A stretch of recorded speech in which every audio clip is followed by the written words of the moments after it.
ইবনে Adham এবার পরিচয় দিলেন, ভাইজান আপনি ওযু করান মানুষকে, ইব্রাহিম ইবনে আদহামকে দেখার জন্য, বাদশাকে দেখার জন্য, আমি সেই ইব্রাহিম আদহাম। এবার বললাম আমার দ্বিতীয় নাম্বার আল্লাহর কাছে চাওয়া যে আল্লাহ ওই রকম নাই পড়ায় একজন ভালো মানুষ যদি আমার জানাজার নামাজ পড়াইতো। সুবহানাল্লাহ কোন।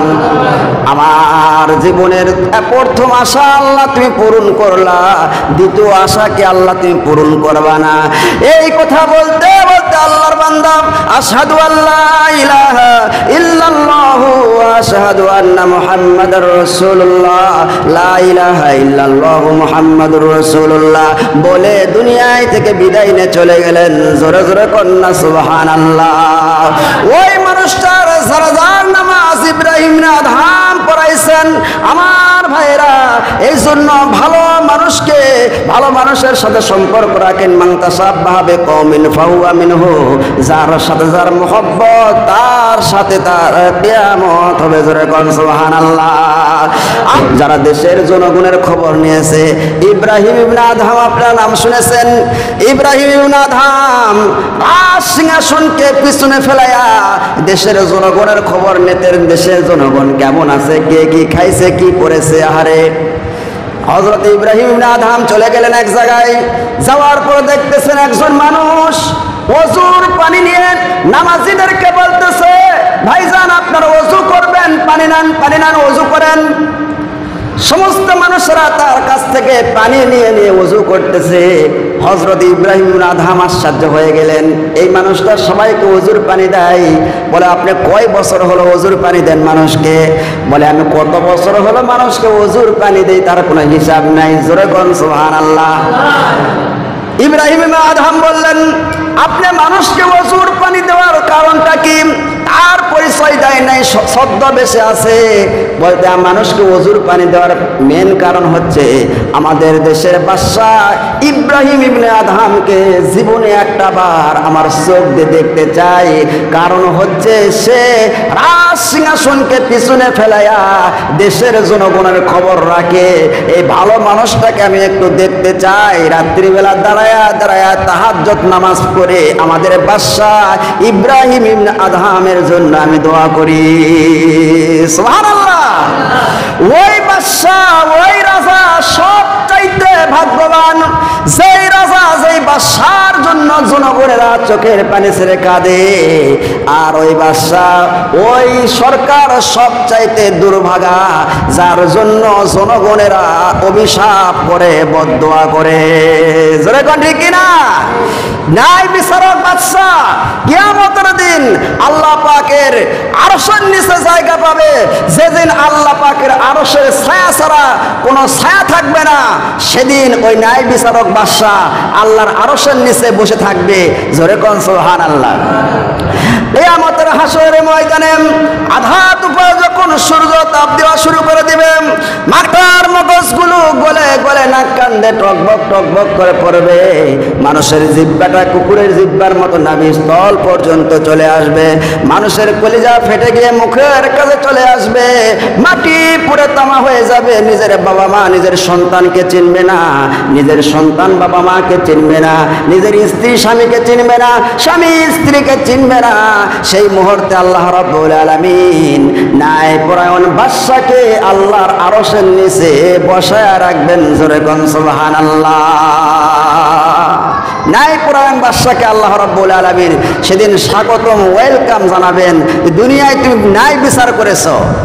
কারণ হচ্ছে আল্লাহ পাক দুনিয়াতে যত রহমত নাজিল করেন কাবা শরীফের উপরে, তারপরে যেই চেয়ারের উপরে সবচাইতে বেশি রহমত নাজিল করেন সেটা হলো ন্যায়পরায়ণ একজন বাদশা। যেই বাদশা ইনসাফ ভিত্তিক বিচার করে তার উপরে আল্লাহর রহমত নাজিল হয়। জোরে কোন সুবহানাল্লাহ। আমার মুসলমান ভাইয়েরা, ইব্রাহিম ইবনে আদহাম এবার পরিচয় দিলেন, ভাইজান আপনি ওযু করান মানুষকে, ইব্রাহিম ইবনে আদহামকে দেখার জন্য, বাদশাকে দেখার জন্য। আমি সেই ইব্রাহিম আদহাম। এবার বললাম আমার দ্বিতীয় নাম্বার আল্লাহর কাছে চাওয়া যে আল্লাহ ওই রকম নাই পড়ায় একজন ভালো মানুষ যদি আমার জানাজার নামাজ পড়াইতো। সুবহানাল্লাহ কোন। আমার জীবনের প্রথম আশা আল্লাহ তুমি পূরণ করলা, দ্বিতীয় আশা কি আল্লাহ তুমি পূরণ করবা না? এই কথা বলতে বলতে আল্লাহর বান্দা আশহাদু আল্লা ইলাহা ইল্লাল্লাহু ওয়া আশহাদু আন্না মুহাম্মাদার রাসূলুল্লাহ, লা ইলাহা ইল্লাল্লাহু মুহাম্মাদুর রাসূলুল্লাহ বলে দুনিয়ায় থেকে বিদায় নিয়ে চলে গেলেন। জোরে জোরে কন্না সুবহানাল্লাহ। ওই মানুষটার জানাজার নামাজ ইব্রাহিম ইবনে আদহাম পড়াইছেন। আমার ভাইরা, এই জন্য ভালো মানুষকে, ভালো মানুষের সাথে সম্পর্ক রাখেন। মান তাসাব্বাহা বিকওমিন ফাহুয়া মিনহু, যার সাথে যার মহব্বত তার সাথে তার কিয়ামত হবে। জোরে কোন সুবহানাল্লাহ। আপনি যদি শয়তানের সাথে মহব্বত রাখেন, কিতাবের মধ্যে এসেছে, কোরআনের মধ্যে এসেছে, যারা শয়তানের পদঙ্ক অনুসরণ করেন, শয়তানের আইন মানে, শয়তানের শাসন মেনে দুনিয়ায় চলে, শয়তানকে নেতা মানে চলে, কিয়ামতের দিন শয়তানকে মানুষেরা ধরবে। তোমার কথা অনুযায়ী, তোমার কথা অনুযায়ী আমরা চলেছি, আজকে আমরা বিপদের মধ্যে আছি, আজকে জাহান্নামে যাইতেছি। এ আমাদের নেতা শয়তান, আমাদেরকে একটু সাহায্য করেন। শয়তান তখন আগুনের চেয়ারের মধ্যে বসে একটা ভাষণ দিবে। কি দিবে বাবা? জোরে বলেন। আর বক্তব্য দিবে শয়তান আগুনের চেয়ারে বসে। সেই সময় শয়তান বলবে, আমি তোমাদেরকে শুধুমাত্র বলেছিলাম এই কাজ করো, মানুষকে হত্যা করো, খুন খারাপি করো, জুলুম করো, নির্যাতন করো, নিপীড়ন করো, ছাত্র মারো, আলিম ওলামাদেরকে ফাঁসি দাও। খালি আমি ওয়াসওয়াসা দিয়েছিলাম, কিন্তু প্র্যাকটিক্যাল তোমাদেরকে আমি করতে এরকম সাহায্য করি নাই। আমার কথা অনুযায়ী তোমরা করেছো, কিন্তু আলিম ওলামারা কোরআন হাদিস দেখে দেখে বলেছিল এগুলো অন্যায়, এগুলো করা যাবে না, কিয়ামতের দিন আসামি হওয়া লাগবে। আজকে আমি শয়তান, আমারই দুরবস্থা, আমার কি হবে সেটাই জানি না, তোমাদের জন্য আমি কি সুপারিশ করব? আজকে আমার যা হবে তোমাদেরও তাই হবে। জোরে কোন ঠিক কিনা? আরো জোরে কোন ঠিক কিনা? সেই শয়তানের পদঙ্ক অনুসরণ করার কারণে শয়তান আপনাকে ভুলে যাবে কিয়ামতের দিন। এমন নেতার অনুসরণ করলেন, অনুকরণ করলেন, নেতা নেতা করে জীবনটা শেষ করে দিলেন। সেই নেতা তার সাথী সঙ্গীদেরকে ফেলায়া নিজে কেমনে পালে যায়, এতেই বোঝা যায় জনগণ মরুক, নেতা যান বেঁচে থাকে। জোরে কোন ঠিক কিনা? আরো জোরে কোন ঠিক কিনা? দেখছেন কোরআনের কথা কতটা সত্য। নিজে খেলে বাঁচার চিন্তা করবে, শয়তান বলবে আমারই আজকে অবস্থা খারাপ, তোদের কি, আমার যা হবে তোকে আজকে তাই হবে। বোঝেন নাই কথা? আমার ভাইয়েরাম, এবার আসেন হযরতে রাসূল পাক সাল্লাল্লাহু আলাইহি সাল্লাম, বিশ্বনবী জনাব মুহাম্মদুর রাসূলুল্লাহ সাল্লাল্লাহু আলাইহি সাল্লামকে একজন সাহাবী ওযুর পানি দিলেন। ওযুর পানি দিচ্ছেন, রাসূল পাক সাল্লাল্লাহু আলাইহি সাল্লাম ওযু করলেন। ওযু করার পরে বললেন, সাহাবী রে, তুমি আমার কাছে কি চাও? তুমি যা চাবে আজকে আমি তোমাকে তাই দিয়ে দিব। বলো তুমি কি চাও? সালমা সীতা, তুমি আজকে যা চাবে আজকে আমি তোমাকে তাই দিয়ে দিব। সেই সময় সাহাবী বললেন, ইয়া রাসূলুল্লাহ, ইয়া হাবিবাল্লাহ,